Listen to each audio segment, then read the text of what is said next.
si ibu ini mendapat telepon dari pihak yang berwenang. Dan saat ibu ini datang ke tempat penitipan anak, dia tahu kalau saat itu anaknya sudah meninggal dunia. Melihat keterangan ini, pihak yang berwenang kemudian langsung menggeledah tempat penitipan anak itu. Dan mereka menemukan di kamar milik anak dari si pemiliknya ini, itu ada obat diphenhidramin, obat anti alergi yang disembunyikan di bawah kasur.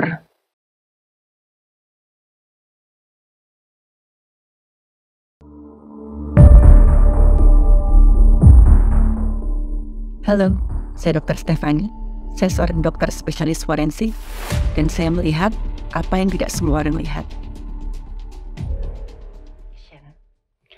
Halo, balik lagi di channel saya Dr. Stefani. Semoga kita semua dalam keadaan sehat-sehat ya. Di episode kali ini saya akan bercerita tentang sepasang suami istri yang harus kehilangan anak mereka yang baru berusia 10 bulan akibat overdosis obat. Dan parahnya lagi, kematian anak mereka ini terjadi di tempat penitipan anak, tempat di mana kedua orang tua ini mempercayakan buah hati mereka ke tangan orang-orang yang mereka yakini bisa merawat anak-anak mereka dengan baik. Pada awalnya memang sepasang suami istri ini itu nggak mau menitipkan anak mereka. Karena ya pada saat itu jatah cuti hamil dari si istri ini sudah habis. Dan pada saat memang masih waktunya libur sekolah, biasanya si ibu ini menitipkan anaknya ini ke salah seorang keponakan. Karena di sini posisinya kedua orang tuanya ini bekerja. Pekerjaan si ayah itu mengharuskannya untuk sering bepergian keluar kota. Dan si ibu juga punya pekerjaan tetap yang jumlah jam kerjanya itu sampai 40 jam dalam seminggu. Dan udah pasti ya nggak mungkin dia bawa anaknya. Nah makanya tadi waktu semasa libur sekolah, anaknya ini dititipkan ke salah seorang keponakannya mereka. Tapi pada saat waktu libur sekolah sudah habis, terpaksa ya kan si keponakannya ini harus masuk sekolah lagi. Akhirnya si ibu ini mau gak mau harus mencari tempat penitipan anak. Ya dia juga gak mau sembarangan main asal pilih tempat penitipan anak aja. Si ibu ini ya melakukan riset ke sana ke sini sampai akhirnya ya beliau ini menemukan ada satu tempat penitipan anak yang kayak itu bagus banget. Waktu dia melakukan riset ke situ, tempatnya itu luas. Terus juga pengasuh-pengasuhnya itu kelihatan tuh terampil banget dalam mengasuh anak. Anak-anak yang dititip di situ tuh jumlahnya lumayan banyak. Kelihatan sehat, kelihatan gembira. Akhirnya ya dia coba dulu lah. Dititipkan anaknya sehari, 2 hari, itu nggak ada masalah. Dan akhirnya si ibu ini mempercayakan anaknya tadi yang baru berusia 10 bulan ke tempat penitipan anak ini. Karena katanya tempat ini tuh lebih ke rumah deh dibandingkan tempat penitipan anak. Betul-betul suasana tuh kayak rumah. Tapi di hari yang nahas itu, si ibu ini terlambat bangun pagi-pagi. Karena terlambat itu dia nggak sempat nyusuin anaknya. Dan di saat yang bersamaan, anaknya ini juga mulai tumbuh gigi, jadi mulai rewel. Karena terburu-buru, si ibu ini akhirnya naruh susu anaknya itu dibekalin dan dibawa ke tempat penitipan itu. Dan untuk nanganin ya anak yang mulai rewel, gara-gara gusinya kan sakit tuh, karena giginya mulai tumbuh. Si ibu ini nggak berani ngasih obat sembarangan, apalagi obat minum. Cuma dikasih ya semacam gel untuk mengurangi nyeri di gusinya. Si anak ini dititipkan di penitipan dengan dibawain ya susu sama gel tadi. Ibu ini berpesan, anak saya ini rada rewel, tadi pagi nggak sempat saya susuin, soalnya kan tadi saya buru-buru terlambat bangun. Terus juga giginya ini mulai tumbuh, jadi sering nangis. Ini saya kasih ya gel untuk nenangin rasa sakitnya sedikit-sedikit. Kalau bisa sih jangan dikasih obat minum. Tapi misalkan nanti anak saya sakitnya makin parah atau tiba-tiba ya sakit demam atau gimana, ini nomor telepon saya ya. Langsung telepon saya aja di tempat kerja. Dan pengasuh di tempat penitipan itu menyanggupi, oh ya ibu tenang aja, anak ibu pokoknya akan kami rawat sebaik-baiknya.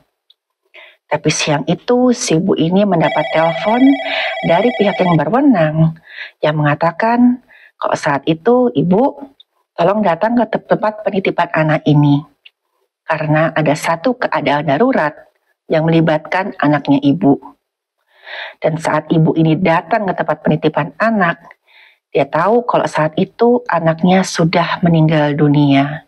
Ketika si ibu ini mencoba mencari keterangan dari pengasuh, pengasuhnya itu dalam keadaan histeris. Dia masih nangis-nangis, masih gemeteran. Pengasuhnya ini bilang, tadi itu anak ini habis minum susu, dia tuh tidur. Tidurnya tuh agak lama. Terus kemudian saya coba bangunin dia, tapi waktu saya bangunin tuh badannya udah dingin. Dia juga badannya udah kaku, udah nggak nafas. Saya sempat manggil, nelpon ambulan. Dan begitu para medis datang, katanya anak ini sudah meninggal dunia. Dan bayangkan, si ibu itu dalam keadaan hati yang sangat hancur. Dia sudah kehilangan anaknya, dia masih bisa menenangkan si pengasuh tadi. Si ibu ini bilang, ya ini musibah, kita nggak tahu, saya yakin kok Anda pasti nggak menginginkan anak-anak yang Anda asuh ini celaka. Dan pada awalnya sempat ditetapkan kalau si anak ini mengalami apa yang disebut dengan sindrom kematian bayi mendadak. Jadi itu ya kematian pada anak berusia kurang dari 1 tahun yang sebelumnya sehat. Dan biasanya disebabkan kalau nggak posisi tidur yang salah sampai menutup ya saluran nafas si anak, ya karena infeksi saluran pernafasan. Walaupun saat itu ketika ditanya apa anaknya ibu ini sempat batuk pilek atau sempat alergi, ibu ini menyangkal. Katanya satu-satunya keluhan anak saya, ya sakit akibat giginya ini baru tumbuh. Tapi di mana-mana yang namanya kasus kematian anak, apalagi usia dini seperti ini, itu adalah kasus yang memerlukan perhatian khusus. Karena itu ya jasad anak ini harus diotopsi. Waktu dilakukan otopsi yang pertama kali dicari, ada nggak indikasi terjadinya kelalaian atau malah kekerasan pada anak ini. Tapi pada saat diperiksa tidak didapatkan adanya luka-luka. Di bagian kepala, dada, dan juga bagian tubuh vital lainnya, semuanya aman. Dan anehnya waktu dilihat bagian saluran pernafasannya, dicek itu nggak ada tanda-tanda mengarah ke infeksi. Baru setelah ya dokter pemeriksa mengambil sampel darah dari si anak ini, mereka tahu apa penyebab kematiannya. Karena saat itu di darah si anak ini didapatkan kandungan obat diphenhidramin. Ini obat adalah obat anti alergi yang efek sampingnya itu menyebabkan ngantuk. Dan kadarnya di darah anak ini itu sangat tinggi, sampai mencapai 3 kali lipat dosis fatal pada anak. Melihat keterangan ini, pihak yang berwenang kemudian langsung menggeledah tempat penitipan anak itu. Dan mereka menemukan di kamar milik anak dari si pemiliknya ini, itu ada obat diphenhidramin, obat anti alergi yang disembunyikan di bawah kasur.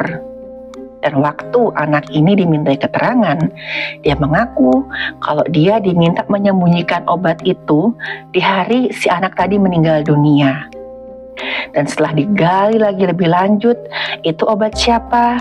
Ternyata itu adalah obat punya kucingnya si pemilik daycare tadi. Jadi kucing peliharaan mereka itu punya penyakit alergi. Dan gara-gara alergi itu si kucing ini sering garuk-garukin badannya sampai berdarah. Dan akhirnya ya kedua pemiliknya ini itu sedia obat antihistamin tadi, anti alergi tadi. Sedia itu buat kucingnya. Coba bayangkan, obat yang tadinya diperuntukkan untuk hewan peliharaan itu kemudian diberikan ke bayi usia 10 bulan. Dan waktu ditanya, lo kok dikasih kenapa? Katanya karena anak ini rewel. Dan waktu ditanya berapa banyak obat yang dikasih, itu katanya saya kira-kira aja. Saya gerusin, saya campur ke susunya anak ini. Ini kan betul-betul nggak habis pikir ya. Pada awalnya memang si pemilik ya tempat penitipan anak ini sempat berkelit. Dia bilang anak ini memang ada batuk pilek, dia batuk-batuk, dia bersin-bersin, makanya saya kasih. Tapi kan ya pembelaannya ini nggak bisa dibenarkan. Karena tadi si ibu ini udah jelas-jelas bilang, saya tuh hati-hati banget untuk ngasih obat-obatan ke anak saya. Dan saya udah jelas-jelas ngomong ke pemilik si daycare ini, kalau misalkan ada apa-apa dengan anak saya sakit atau perlu obat, saya selalu ninggalin nomor telepon saya. Hubungi saya di tempat kerja, supaya saya bisa menentukan apa yang boleh dan tidak boleh diberikan ke anak saya.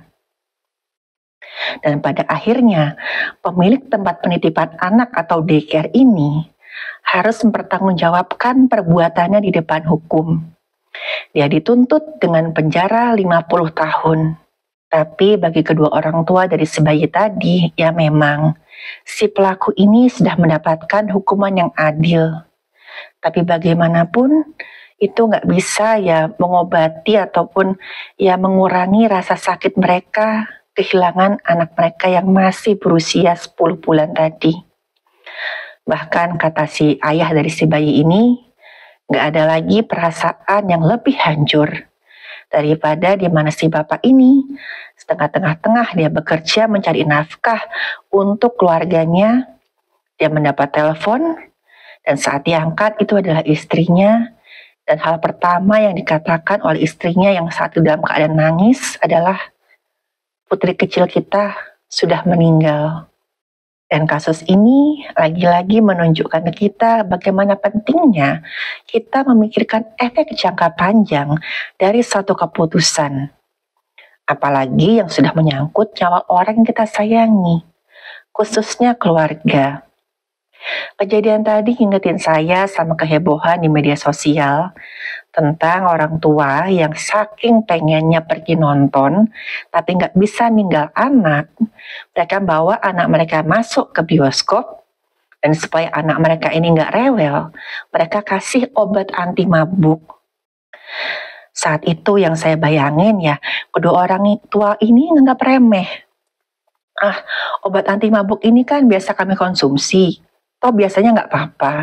Toh anak kami ini bangun dalam keadaan ya normal-normal aja tuh. Waktu bangun ya makan minumnya masih aktif segala macam.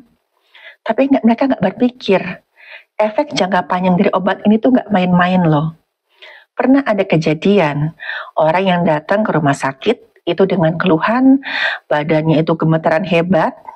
Terus dia tuh udah setengah nggak sadar, dan saat itu ya dia hampir kayak berhalusinasi, dan kata orang sekitarnya tuh dia sering marah tiba-tiba tanpa sebab.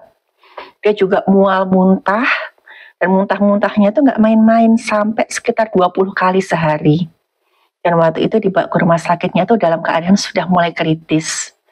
Dan ketika dia telusuri ternyata orang ini sudah 12 tahun ketergantungan obat anti mabuk yang bisa menyebabkan ngantuk.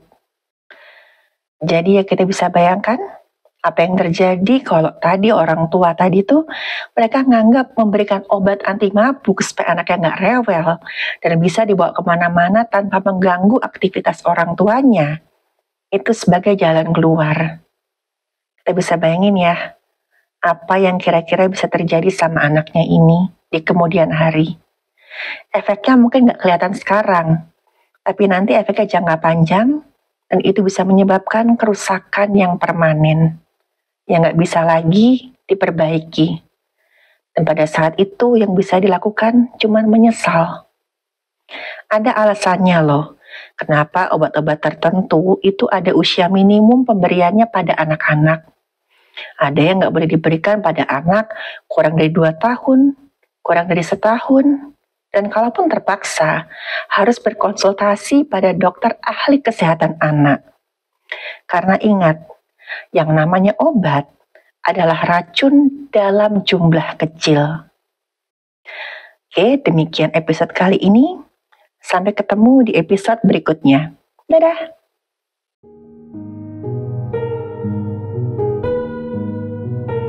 Terima kasih buat yang sudah menyimak cerita saya. Silahkan like, share, dan subscribe.